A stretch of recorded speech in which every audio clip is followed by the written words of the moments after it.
Hello and welcome to the Fit to Transform podcast, where you learn how to train and diet effectively and, most importantly, how to maintain those results for life, once and for all.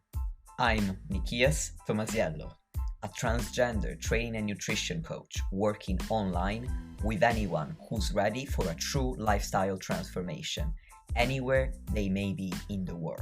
As a friendly reminder, any and all information provided is for educational purposes only. You should consult with your doctor before implementing any changes to your diet and exercise program.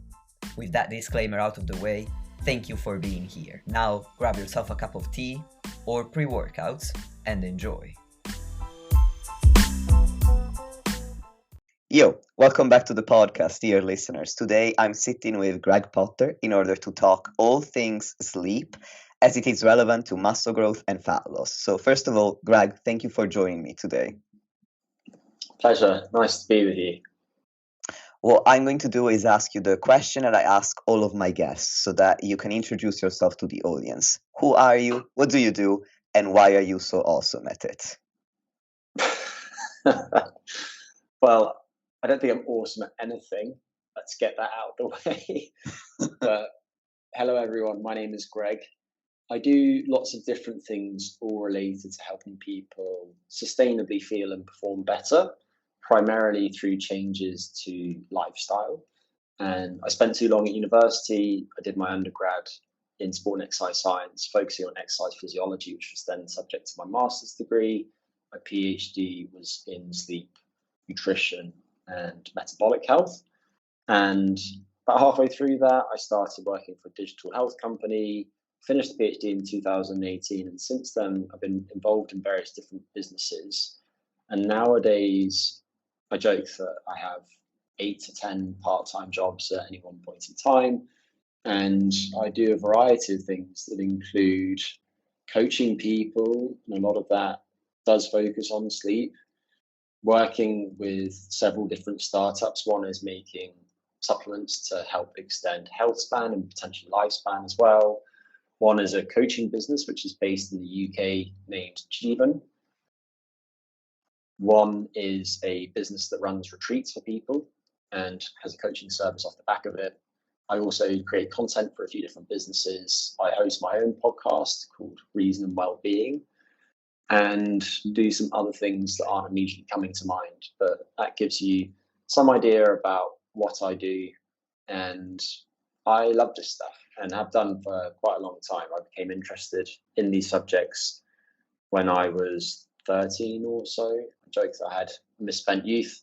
And so I read very widely, and I pride myself on trying to understand how all these different things interact, as opposed to succumbing to what many people do, namely focusing too much on certain things to the detriment of their ability to help people in a more comprehensive way. And that's why I wanted to have you on the podcast. I've known about you for years now, ever since I've listened to your first interview on the Revive Stronger podcast. And then most recently, I've been listening to your podcast as well, which I'm definitely going to put in the show notes. And when as I was doing MNU, you did a couple of talks on circadian rhythms and sleep for them. So I watched all those presentations as well. And you have such a holistic approach to this topic alongside other topics that relate to health and performance, which is exactly the reason why I thought that you would be the best guest to talk about sleep, because this is the first time it's coming up on the podcast. Cool. Well, I'm honored. So to start, the first question I typically ask relates to definitions, so that we're all on the same page. So I'm wondering if you could give us a practical definition of sleep that can help us better understand it. Defining sleep has been tricky for scientists over time. The definition that's most widely used is one that was put forward by Mary Cascade and Bill Dement. And it's quite technical and dry, and it's basically a period of quiescence that is typically characterized by closed eyes, behavioral inactivity, postural recumbence. But for our purposes, that's not particularly helpful. And instead, what I would focus on, if we're trying to be practical and helpful, is thinking about sleep health as a multidimensional construct. Because I think what's happened over time is that naturally people have tended to focus on certain dimensions of sleep, and in particular on sleep duration, in part because it's relatively easy to study. You can change the amount of time that somebody has in bed and thereby extend or restrict their sleep, or you can just deprive them of sleep entirely. However, we now know that it's not just sleep duration that matters, but there are several different dimensions of sleep health that all interact with each other. And this has been popularized and developed by a brilliant psychiatrist named Daniel Bicey. Mm-hmm. And he came up with an acronym for his dimensions of sleep health. I think about sleep health slightly differently, but in many ways, the fundamentals are the same. So we have sleep duration, but we also have sleep quality. And there are many different proxies of sleep quality that you could consider, but they include objective measures such as sleep efficiency, which is the proportion of time that someone's in bed that they're intending to sleep, that they're actually asleep. So if you are in bed from midnight until 10 a.m., you had a 10-hour sleep opportunity, and you were intending to sleep during that time, but you only got 8 hours of sleep, then your sleep will be 80% efficient. There are other proxies too, like sleep latency, which is the amount of time that it takes you to fall asleep at the start of the night. Then there is your subjective sleep quality. So how satisfied are you with your sleep? If you wake up in the morning and you reflect on your sleep, did your sleep feel restorative? Then another important dimension is sleep time. And we can look at that in different ways. One of them would be to look at the timing of an individual night, which you can look at relative to the clock on the wall or relative to your biological clock, recognizing that they're not necessarily the same. And we can also look at the regularity of your sleep from night to night. And all of these different dimensions of sleep health independently predict risk of all-cause mortality. So somebody's total risk of dying from all causes combined, but they're all independently associated with risks of certain chronic diseases as well. And interestingly, there is preliminary research showing that if we look at sleep health in a multidimensional way, so we're actually understanding all of these things at the same time, then sleep health in total better predicts future health changes than any one of its components. And that's part of the reason why I think we should be thinking about sleep health in this way, as opposed to focusing narrowly on any one dimension. That's fascinating. It reminds me of the concept of flourishing health, if you're familiar with that one. I don't think I am. It's a model whereby instead of focusing on just one aspect of health, whereby if you say health, most people will think about physical health immediately. The concept of flourishing, the model of flourishing health involves different pillars. So there's physical health, but there's also philosophical health, which has to do with religion and purpose in life, and mental health. And financial health as well. So when taken together, all of these pillars form health. So it's similar to what you're describing. Yeah, I think you could take a framework like the sleep health one and apply it to other individual pillars of lifestyle, such as nutrition and activity, because what you eat matters, but when you eat matters as well, as does the regularity of what you eat. And the same goes for your physical activity, but thinking about health more globally and flourishing, you can think about some of those individual pillars. So physical activity, nutrition, sleep, biological rhythms, other environmental exposures, social relationships, financial status, as you allude to, and there are probably a few more. And then think about how all of those interact with each other.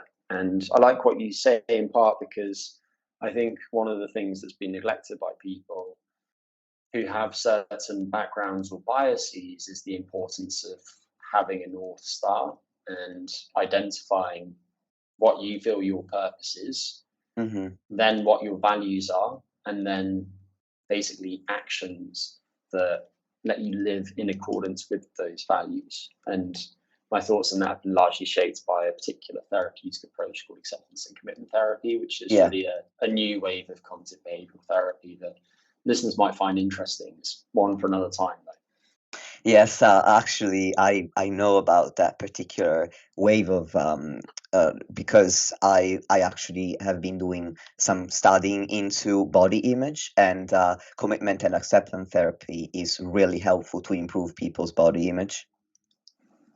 Yeah, absolutely. It's been studied in many different contexts, so it makes sense that it would help there. Anyway, let's not get down that road, because otherwise I can talk about that for ages. My next question was going to be, since you've mentioned the impact that sleep can have on health as a whole, I wanted to ask you about the acute as well as chronic impact of sleep on resistance training adaptations and body composition changes, so muscle growth and fat loss. And I'd like to discuss both the positive impact and the negative impact. So if we focus on training to begin with, then if you look at the research that's been done, the acute effects of insufficient sleep, which is the dimension of sleep health that's been primarily studied in this regard, isn't particularly large, but it does seem to be there. So there have been some studies, and if you look across all of the studies that have been done, they tend to show that consecutive nights of insufficient sleep do slightly impair performance in strength and power exercise, in particular in multi-joint exercise. And for that reason, you might not see dramatic effects on something very simple, particularly if it's an upper body activity, such as measuring someone's grip strength. But if somebody was doing an exercise such as a leg press, you'd be more likely to see an effect. There might also be some minor differences between whether you're looking at something like maximal strength or strength endurance. The effects on strength endurance might be slightly larger. You might also see an increase in session RPE, rating of perceived exertion, after insufficient sleep.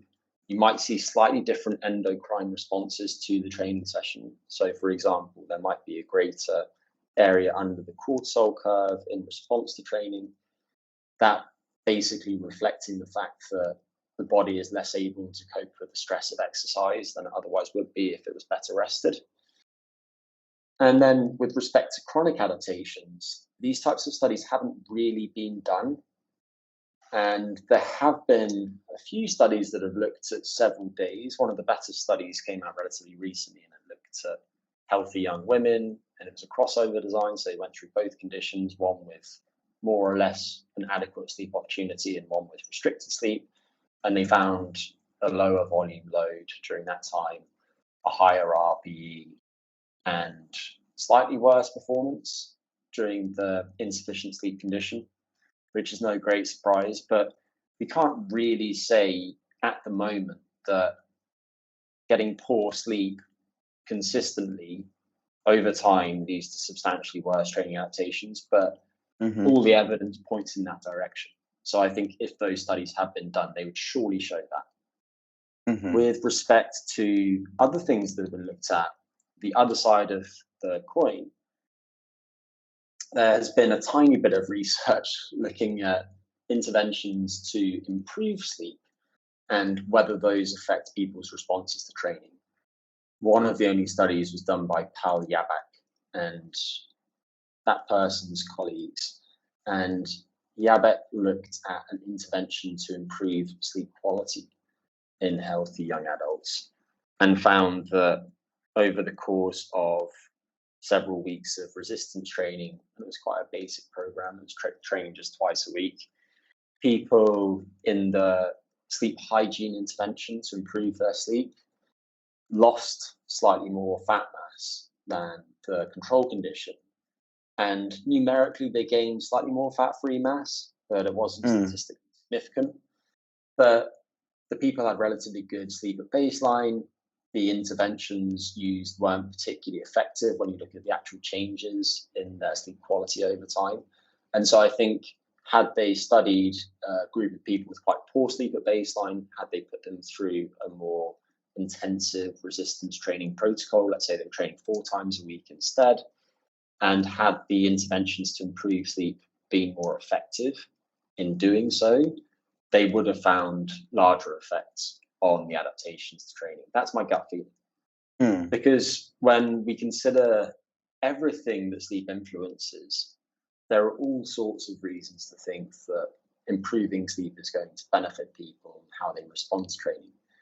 So if we put those acute measures of performance and body composition to the side, then we know that, for example, insufficient sleep will increase your risk of developing a symptomatic upper respiratory tract infection. There have been studies where people have been inoculated with a virus and they've tracked their sleep around the time they're exposed to the virus. And if they don't get enough sleep at that time, they're more likely to develop symptoms of it. It also seems that over time, insufficient sleep might slightly increase risk of developing musculoskeletal injuries. It will affect your health in general, and it will affect your behavior in general too. So one of the things that you got at there was changes in people's eating behaviors when you mentioned body composition. And there has actually been quite a lot of research looking at the effects of insufficient sleep on appetite and how people eat. And if you look across studies, people on average eat more during insufficient sleep. It's not a huge amount more. It's over 200 calories on average. But if you tally that over the course of several months, then that could be meaningful. And importantly, people's body composition changes in response to the additional nutrients might differ as well, because there have been some nice studies looking at how people respond to hypoenergetic diets. So consuming fewer calories, fewer bioavailable calories than people burn, and whether insufficient sleep at that time influences how much fat mass and fat-free mass the person loses. And this work has generally shown that when people don't get enough sleep during these type of weight loss diets, they lose more fat-free mass and less fat mass. And so if we think about this in a resistance training context, then it would make complete sense that if somebody is not getting enough sleep and they're training hard, they're going to have worse adaptations to the training. They're going to find sticking to their diet harder. And even if they stick to the diet, they're going to end up losing more skeletal muscle and potentially bone tissue than they would had they been getting more sleep. And then the flip side of that is that if somebody is not sleeping enough and you extend their sleep, then you could positively affect their eating behavior too. And this has been less well studied, but there has been some work in the last couple of years showing that if you take people with habitual lifestyle-driven insufficient sleep, you have them spend more time in bed, they get a bit more sleep, and they do consume fewer calories. And over the course of only a couple of weeks, you see differences between groups in their body weight. That's really interesting. Thank you for the comprehensive answer. Now, one of the questions I had was actually going to be, which aspect of sleep health would you consider most important? And when I sent you the outline, I specifically talked about quantity and quality. But now, as you were describing the various aspects, it also occurred to me that, well, would it be quantity, quality, or efficiency, or subjective quality versus objective or not objective but measured quality, like by a fitness device, for example? Or is there a most important aspect? My guess is that the most important one is going to vary from person to person. And when I say the most important one, what I'm getting at is the most important one for somebody to focus on. Yes. Because you can think about a kind of sleep profiling exercise where you have something like a spider diagram. And at each of the corners, you have the dimensions of sleep health. And somebody might be doing well in terms of sleep duration, but their sleep regularity is not so good. And so for that person, focusing on sleep regularity is probably going to yield greater gains than focusing on sleep duration, because they are actually getting enough sleep, but their sleep is not so regular, and that's impacting the quality of their sleep. So with that said, if you look at the population level, I think right now it's hard to say. There have been some studies recently looking at sleep regularity, and one of them suggested that sleep regularity better predicted future health changes than sleep duration. But I think we can't read too much into that just yet, because it just hasn't been that well studied. And I'd reiterate that actually it's the interaction of all these different things that matters. And we need to keep thinking about it in terms of a multidimensional construct. But I think what is going to happen over time is that people look at sleep in a more sophisticated way. And even within this type of framework, we can start to get at more specific features of sleep.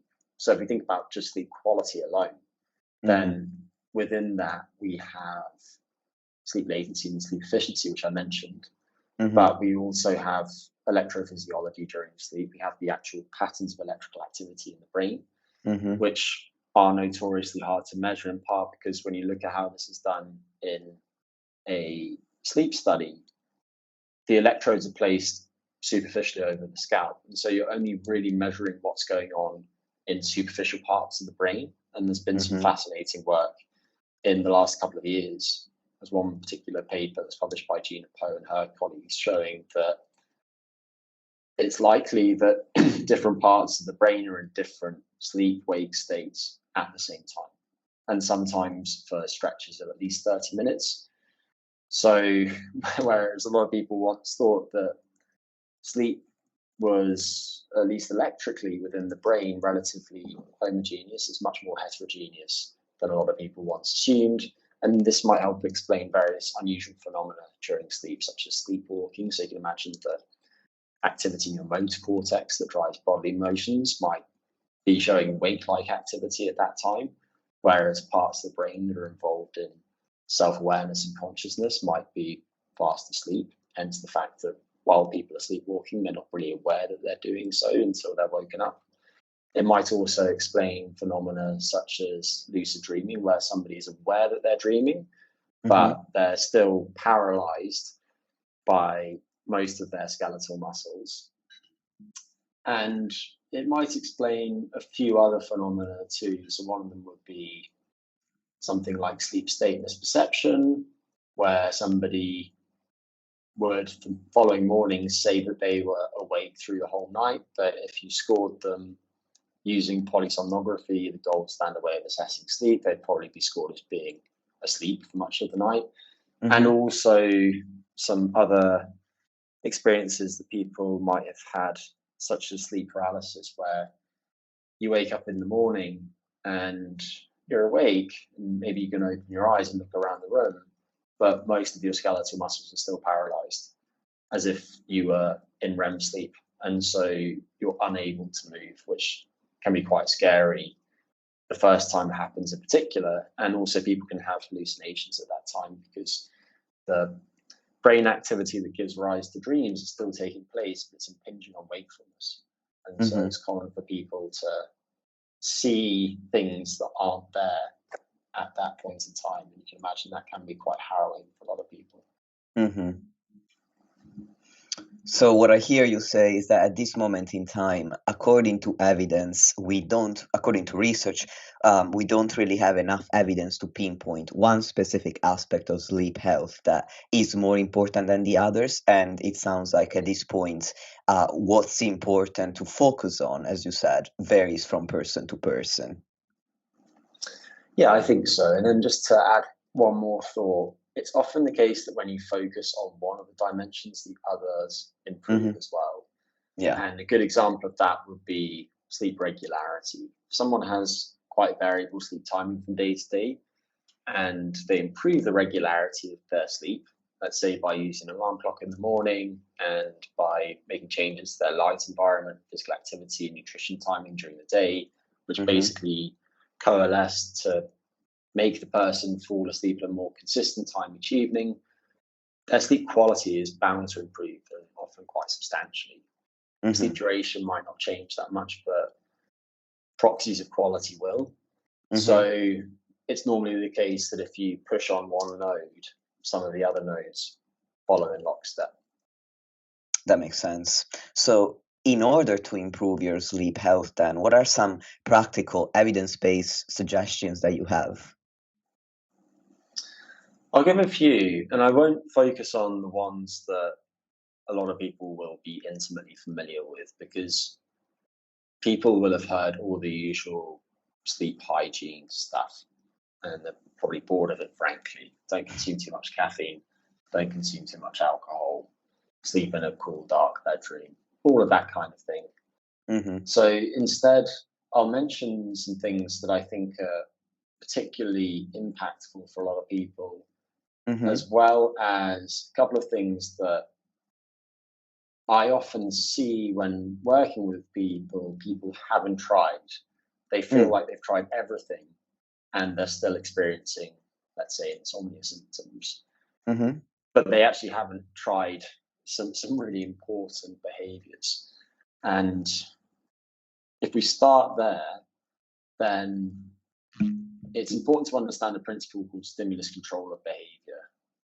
And this is an idea that was first popularized by a guy named Dick Bootsin. And the idea behind it is that there are certain stimuli that lead us to engage in certain behaviors. And often this is adaptive, because if we can do things on autopilot, then that frees space in our minds to attend to other things. And much of the time, this is beneficial. The example I tend to use is when you're learning to drive, if you approach a red light, you learn you have to slow down by braking.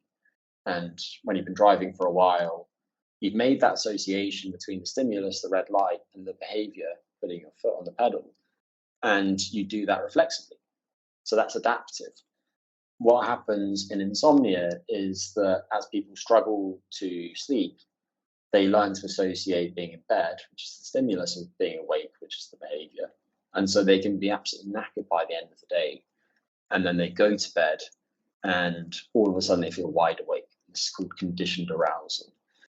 So they have to retrain themselves to associate the bed with sleep. And the way they do that is by spending less time awake in bed.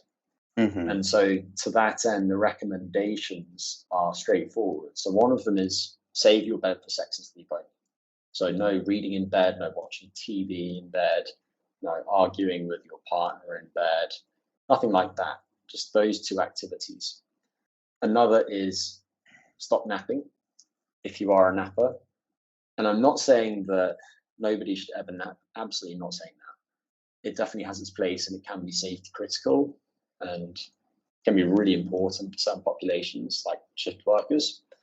But if you have vanilla insomnia and you occasionally nap, then you want to do away with that, because even a brief nap will pay off a lot of the hunger for sleep that's accumulated during prior wakefulness. And that hunger is important to helping you fall asleep quickly at the start of the night and stay asleep through the night. So if you skip the nap, then by the time that your bedtime rolls around, you're very hungry for sleep and you fall asleep quickly and your sleep is more consolidated. Another important recommendation is only go to bed when you're actually sleepy. So maybe you've designated a specific time for your bedtime. Perhaps you've decided that 10 p.m. is when you should be in bed. If it's 10 p.m. and you feel wide awake, for whatever reasons, you shouldn't go to bed, because then you're just going to lie in bed awake. And that's going to perpetuate your sleep difficulties because you're associating being in bed with being awake. And then finally, stick to the so-called 15-minute rule. And when I say this, I don't want you to ever look at your alarm clock in bed and track time passing. Especially for people with insomnia, it's often helpful to do away with any clock faces in the bedroom, because you can experience a phenomenon called clock watching anxiety. But instead, just go by your own internal sense of time passing. And if you've gone to bed when you feel sleepy, you haven't fallen asleep within roughly 15 minutes, get out of bed, go to a different room, do something relaxing, dim lighting until you feel sleepy, and only then return to bed. And repeat that as many times as necessary through the night. Good activities to engage in at that time when you've gone to the different room would be reading a book, listening to relaxing music, and a lot of people find classical music particularly beneficial, meditating, or doing some sort of relaxing breathing or muscle relaxation exercise. So in terms of breathing, the important features would be breathe in through the nose. You can breathe out through pursed lips, which is going to slow down the rate at which you exhale. Breathing should be relaxed and it should be diaphragmatic. So you're not using the muscles of your shoulders, but instead you should just feel your tummy rising and falling with each breath. So if you do all of those things, then you should strengthen the association between your bed and sleep, and very quickly the quality of your sleep should improve substantially. The other recommendations that I'll give are match your time in bed to your actual sleep capacity. So for a lot of people, this is going to mean spending more time in bed, because so many people nowadays have lifestyle-driven insufficient sleep. They stay up late because they just turn the lights on high, and they spend time with their friends in the evening, spend time with their spouse, and then they wake up to an alarm every day, and they try and self-medicate their way out of sleepiness by consuming large quantities of stimulants, hopefully primarily caffeine. And they know that they're not getting enough sleep, because when they give themselves the opportunity to sleep more, they can extend their sleep dramatically. And it's often the case that people will catch up on sleep on the weekend. The problem with which is that people's sleep tends to shift substantially later at that time, because they might even go to bed later before weekend days and then sleep in longer. So now they're waking up several hours later than they otherwise would. And the following evening, they feel tired later on than they normally would. And then the transition to the start of the working week, which for most people will be on Monday, is often really rough. And this particular phenomenon where the mid-sleep time corrected for sleep debt shifts later on non-work days has been dubbed social jet lag, because for many people it's like flying several time zones to the east at the start of each working week. So whereas most people will do well by spending more time in bed for that reason, people who have insomnia often do well spending less time in bed, because their actual capacity to generate sleep right now isn't that high. They're really tired, but they're also kind of wired, and spending too much time in bed hoping to get some sleep perpetuates their sleep difficulties for the reasons that I explained earlier. And so if we think about these different groups of people, we can actually unify them, and we can think about matching time in bed to sleep capacity by taking the total amount of time that somebody can sleep when you do away with breaks on sleep, like excessive stimulant consumption, and then adding a small amount of time, recognizing that nobody is asleep from the moment their head hits the pillow to the moment they wake up in the morning for the final time. So you could take your actual sleep capacity and add maybe 30 to 45 minutes, and then that will be your time in bed. So going back to the sleep extension brief, the condition in which people regularly aren't getting enough sleep, the way that you might do that is set your alarm as late as possible. During the day, you might slightly taper your consumption of stimulants, certainly finish them no later than 9 hours before bed for most people. And I personally would probably cap caffeine at no more than about 3 milligrams of caffeine per kilo of body weight per day on average. So to give an example, if you're 80 kilos, that would be 240 milligrams of caffeine, which is roughly the amount in 3 shots of espresso, which would be like a store-bought Americano, and then a single espresso shot, or it would be about 5 instant coffees of typical size. And then otherwise, when you wake in the morning, get plenty of light exposure, and you might do that by getting outdoors into daylight within 2 hours of waking for at least 15 minutes. That's going to help anchor the timing of your body's clock early in the day and avoid it drifting later as you start to sleep more. And then at night, in the 3 hours before bed, dim the lights. Specifically, the ideal light environment at this time mimics firelight. It's low in the environment. It has a warm color and it's not very bright. It's just bright enough to see. So you can think about this through an evolutionary lens and how humans have lived for a long time. At this time, they would have been exposed to firelight and starlight and moonlight, and that would have been it. And then if you do that, so you get the daylight during the day and you get the change in light environment 3 hours before bed, you should find that you actually start to feel sleepy a bit earlier. And you can therefore go to bed a bit earlier and still fall asleep quickly. Mm-hmm. And I probably wouldn't advance bedtime by more than about 30 minutes at any one point in time, because otherwise you might try and go to bed too early and then you just lie in bed awake. And then that can contribute to sleep issues, as I mentioned. Whereas in the case of people who have insomnia symptoms, who are now going to be spending less time in bed, I would keep the same rise time in the morning, but go to bed later. That's going to help them build lots of hunger for sleep during wakefulness, so that when they then fall asleep, they fall asleep quickly, fall into a deep sleep, and their quality of sleep is much better. And then over time, these people might find that they can start to bring their bedtime a little bit earlier and retain their sleep quality. But the bedtime should only ever move earlier if sleep quality remains high. So match time in bed to sleep capacity, and then finally I'll just focus on sleep regularity. And I won't give you a long answer here, but I think it's reasonable to say that it's helpful to aim for time to bed and rise times in the morning to vary by no more than about 1 hour day to day for most people. For some people who are chronically very short on sleep, I think they can let themselves sleep in on non-work days by up to 2 hours, but I would probably cap it there. And if people stick to those behaviors, then they should be addressing all the different dimensions of sleep health that I spoke about earlier.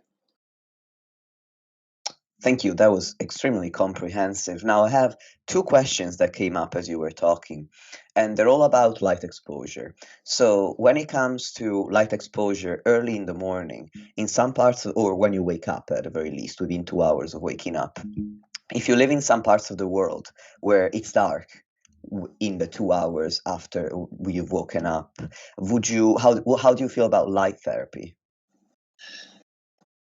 The recommendations I just gave are generic, and this is a perfect example of the limitations of giving generic recommendations, because I think that they're helpful at the level of the population, but there's also the need to tailor these recommendations to the person, because if you're someone who is an early bird relative to your peers of the same age and biological sex, then getting more light shortly after waking, if anything, could actually shift you earlier, and you might want to go in the other direction.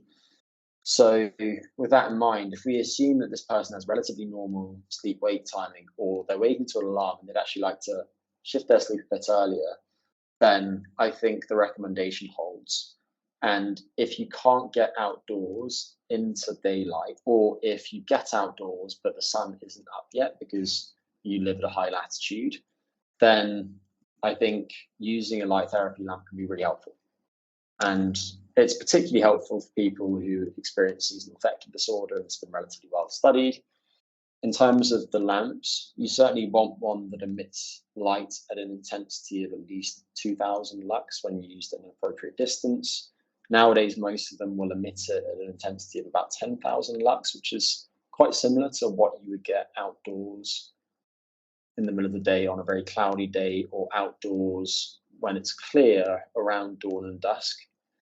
And you also want to keep the device on for maybe 30 minutes or so at a time, and it should probably be somewhere between about 0.5 meter and 1 meter from yourself, not directly in front of you, but slightly to the side. So let's say that you wake in the morning, you're feeling a bit groggy, and you're trying to shift your sleep earlier. You could turn on one of these lamps for half an hour, and if you start work shortly after waking, you could just keep it to the side of your computer. Or if you don't start work, but you're relaxing in your living room or something, you could have it in there, or you could have it in your bathroom. while you're brushing your teeth or whatever. But yeah, they certainly can be helpful. And they're most helpful when people have seasonal affective disorder or they're trying to shift the direction of their body clock in a certain way, or when people are very short on sleep and they need something to help acutely boost their alertness and their cognition. There have been several studies now showing that when people aren't getting enough sleep, you can modify the light environment to support their ability to pay attention during tasks and possibly to enhance other cognitive faculties like working memory as well. So there have been these nice studies where they've changed the light environment in offices or makeshift offices and found that they can improve people's brain function by basically making the lights brighter and also enriching the light in short wavelength light, which by itself would probably look slightly green or slightly blue, but often would look quite white. White light will contain many different wavelengths of light. And this is also tied to the recommendation I made earlier to avoid very bright white light late at night and instead go for light that looks quite warm. Ideally, it would have an amber hue because this type of light is less rich in short wavelength light, which is particularly alerting and also able to delay your body's clock when you're exposed to it around bedtime.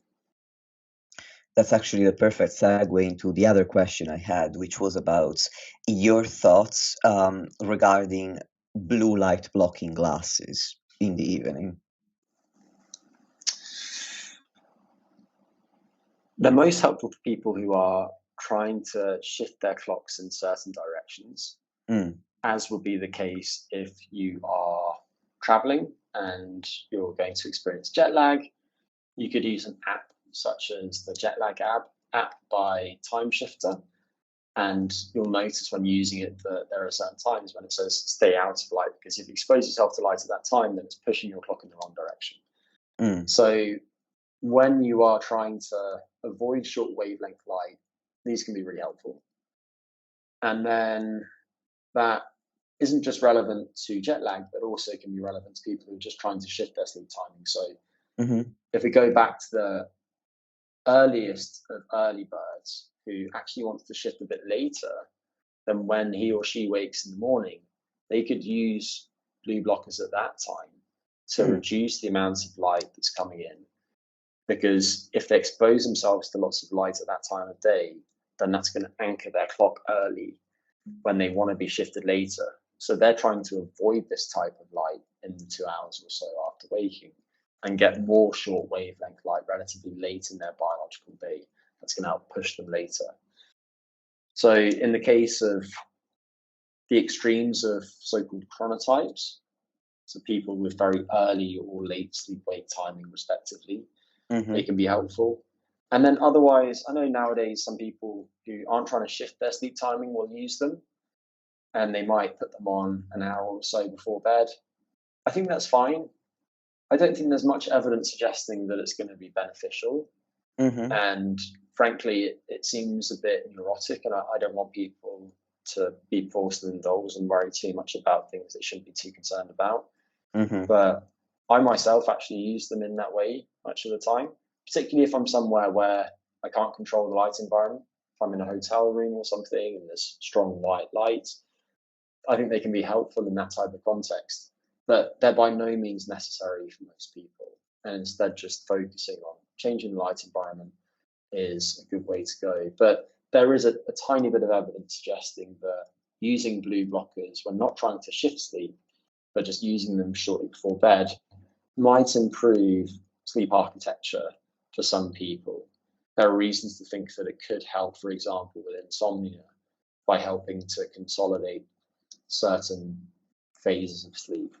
So I think there's more research to be done there, because that's actually quite a promising line of inquiry. But again, for most people, they just shouldn't worry too much about this stuff. Thank you. That's really helpful to know. Now, what I want to talk about is the intersection between nutrition and sleep. So if and how we can use nutrition to improve one's sleep health. And I would like to start by talking about meal distribution and meal structure, and if there are ways in which that can promote sleep. And then we can move into calories and macronutrients as well. Nowadays, a lot of people talk about the timing of diet as being something that strongly affects their sleep. And I think some of this is born of anecdata and people using wearables and finding that if they eat very late, then some of the features that the wearables measure, like pulse rate variability, is substantially worse the next day, which I think is interesting. When you look at the actual research on meal timing relative to sleep, there's not much of it though. There was some nice work a few years ago showing that when people were given exactly the same food, but in one condition they had the final meal substantially later, it was about an hour before bed, whereas in the other it was a few hours earlier. The people who had the meal later had higher overnight cortisol levels, and they also had worse metabolic responses to the meal. But when they looked at sleep architecture, the actual architecture wasn't that different. When I say sleep architecture, I'm referring to the stages of sleep that people cycle through each night, which you measure by way of a few different metrics, but primarily by looking at people's brain waves during sleep using EEG, electroencephalography, as I mentioned earlier. So that's one of few studies that have actually looked at that systematically. There's a little bit of evidence from some research on time-restricted eating, suggesting that early time-restricted eating, where somebody has their final meal very early, and a lot of these studies will have people have their final meal at roughly 3 p.m., might actually improve some measures of sleep quality. People feel like their sleep is restorative, but if anything, slightly shorten their sleep. And to me, that makes some sense, because if there is a long interval between your final meal and when you go to bed, then the total levels of nutrients that you have circulating in the bloodstream are going to be lower, and that's going to potentially signal to the brain that there's less energy available. And when that's the case, people are likely to sleep a bit less. And we see this in different instances. So in the case of people who are interested in physique training, or people who are athletes where body composition is very important, whether for performance reasons or whether for aesthetic reasons, when people are very lean or when they lose a substantial amount of fat mass, they often find that they sleep a bit less.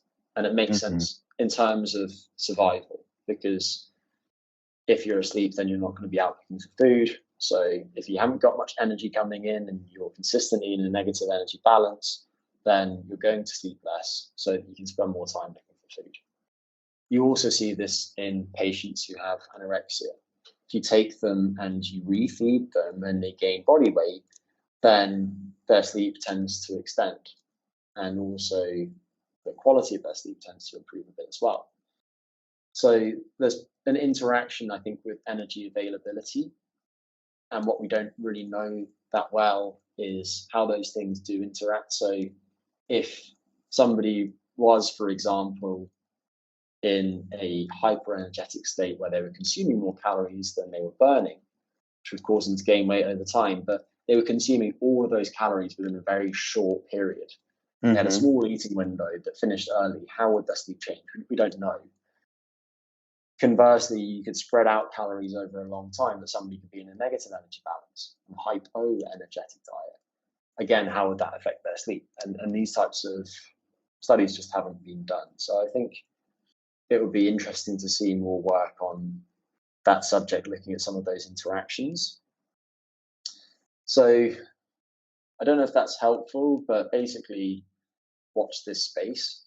And I think being practical, just to leave people with an actual recommendation, it makes sense to finish your final calorie intake of the day no later than 2 hours before your target bedtime. Because if we put sleep architecture to the side, then it is clear that on average, when you control for other things, people's metabolic responses to late meals are worse than they are to slightly earlier meals. If Mm-hmm. you look, for example, at all glucose tolerance, so how much somebody's blood sugar swings in response to the standardized bolus of a carbohydrate, it's about 18% worse on average at 8 p.m. than it is at 8 a.m. And actually, at 8 a.m., it's probably not the best that it is during the day because there's also a phenomenon called the second meal effect. So I think for a lot of people, their responses to lunch are probably the best that they are over the course of the day. But their responses to dinner tend to be the worst. Obviously, there's an interaction with exercise here. So if you did lots of activity around that final meal that wasn't really, really high intensity, you might find your blood sugar responses to the final meal are actually very good. But that's certainly not true of people on average when you control for things like activity. So I think finish your final calories at least 2 hours before bed. And if you're prioritizing your sleep, then ideally when you go to bed, you would be neither hungry nor full. And then if you like, we can also get into macronutrients, but I'll stop there. Yes, I would like to get into macronutrients, but I just wanted to point out that I think when we have to say, hey, the evidence isn't clear or isn't enough, so watch this space, that's still useful because, as I'm sure you're aware, in the fitness and health community, there are a lot of very strong opinions occasionally. So it's helpful to know, hey, in this particular regard, we don't yet know for sure. So when somebody is exposed to a message that's very strong, then they can tell the difference. They can say, hey, if there isn't enough evidence yet, then this is probably more opinionated than it is accurately evidence informed. And so maybe I don't need to worry so much if somebody's telling me you must do IF to improve your sleep to the max, because it may not be as strong of a claim as they make it sound like. Yeah, absolutely. And I've heard lots of scientist influencers the last few years say that when you eat is more important than what you eat, and say that the most important thing for your longevity is using time restricted eating. And it's just nonsense. There's just not the evidence in favor of that. And it always impresses me when I come across that type of thing because these people are scientifically trained and they should be thinking about these subjects systematically.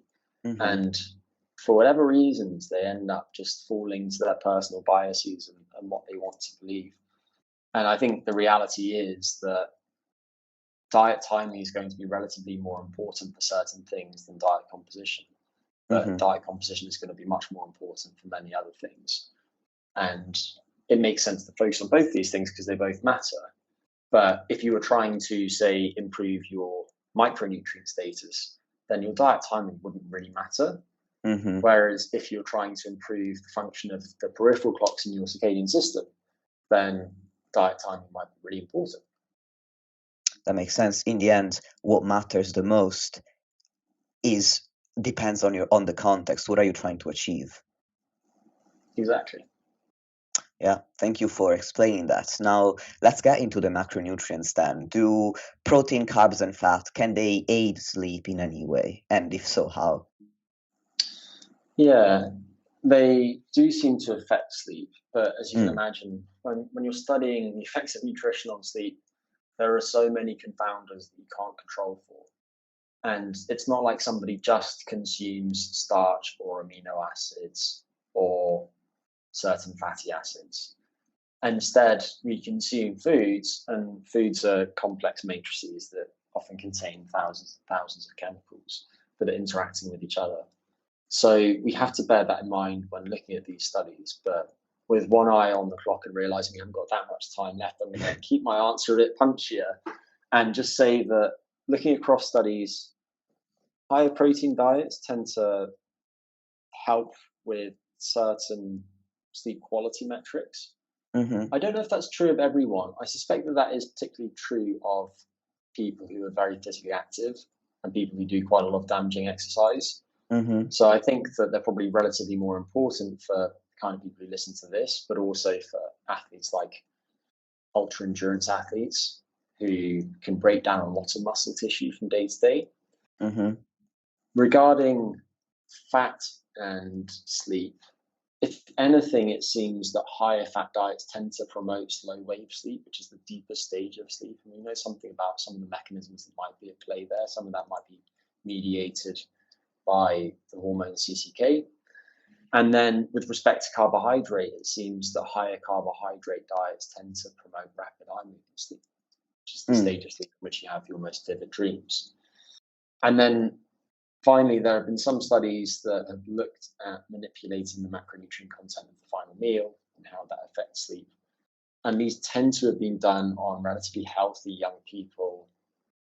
Some of the studies have also looked at people who've done a bout of physical activity late in the day. And these studies have shown that when people consume a very high glycemic load final meal, they tend to actually have slightly better sleep.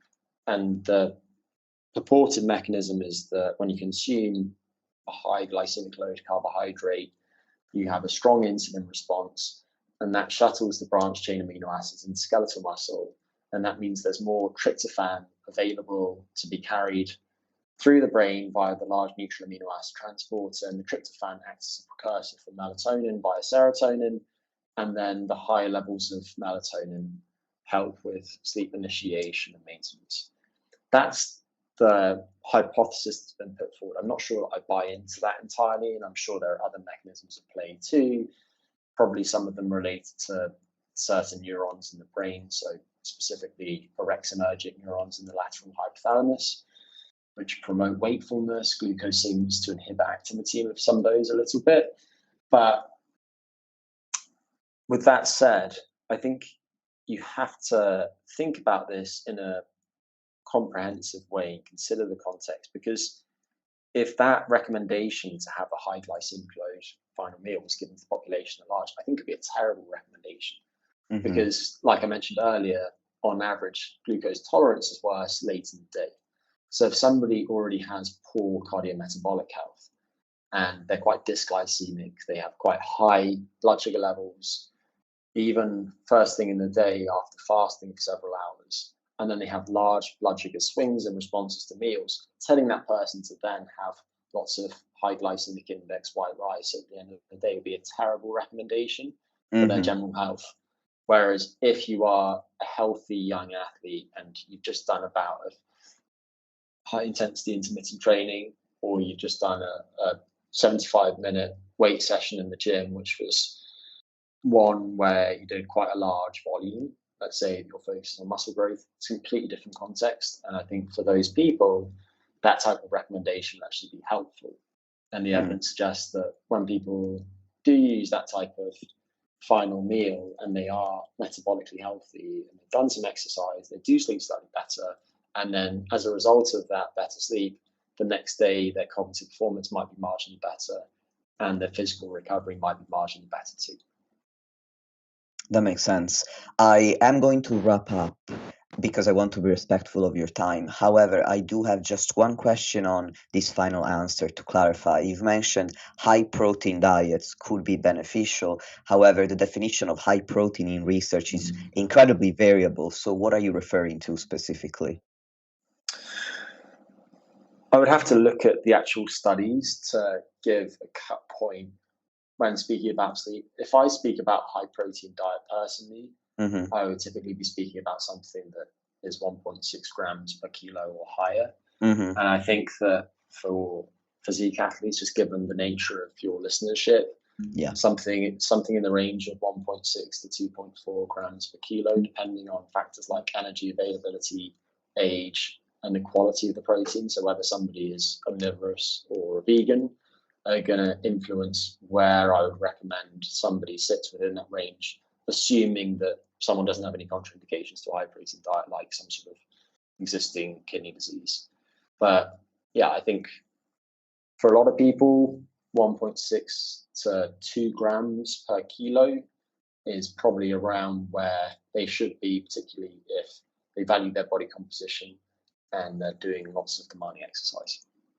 That makes sense. Thank you. This was really excellent. And I also will need to have you back on to discuss more that I wanted to talk about today. But for now, I think we left the listeners with a lot of value. So I really want to thank you and give you the opportunity to tell everyone where they can connect with you. And I'm going to put all the links in the show notes.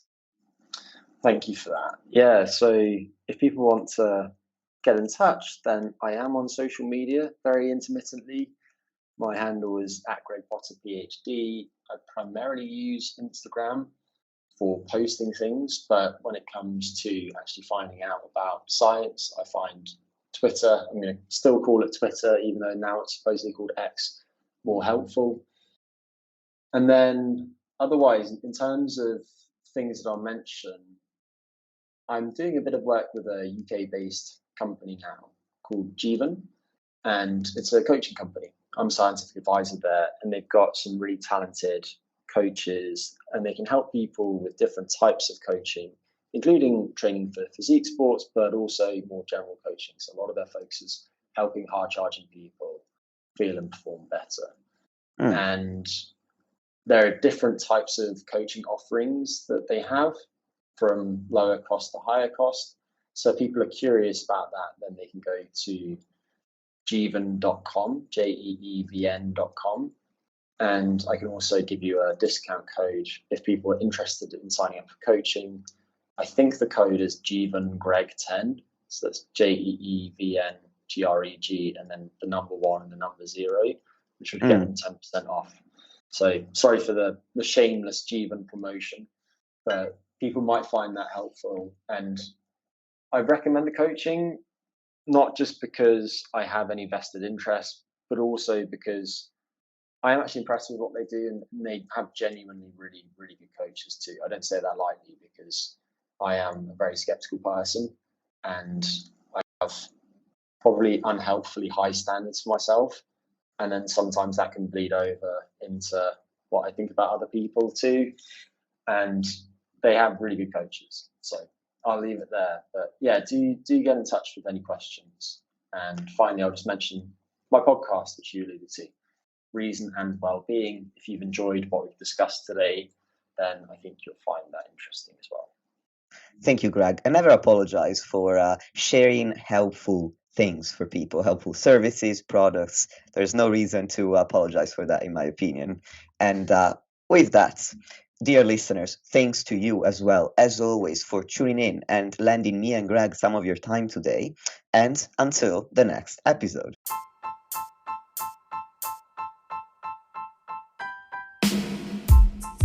Lastly, if you want to support the podcast and help me reach more people, please leave a 5-star rating or review on any podcast platform that you're using. Thank you very much for listening, and I'll speak to you soon.